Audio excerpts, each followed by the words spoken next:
What if I told you that tucked away in the jungles of Cambodia lies an ancient city so grand it was once considered the largest in the world? Welcome to the astonishing saga of Angkor. In the early 9th century, a visionary leader named Jayavarman II declared himself a Devaraja, or God King, initiating the Angkor period.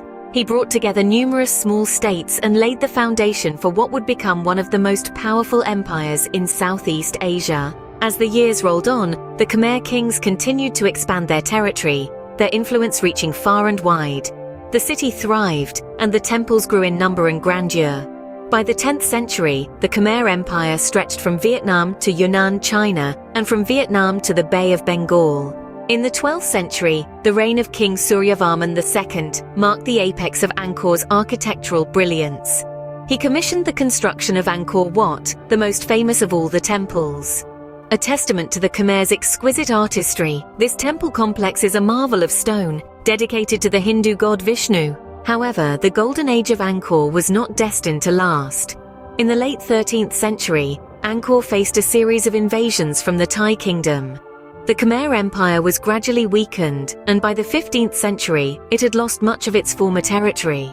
The city of Angkor was abandoned, left to be swallowed by the encroaching jungle. For centuries, Angkor lay forgotten, its temples hidden beneath layers of vegetation.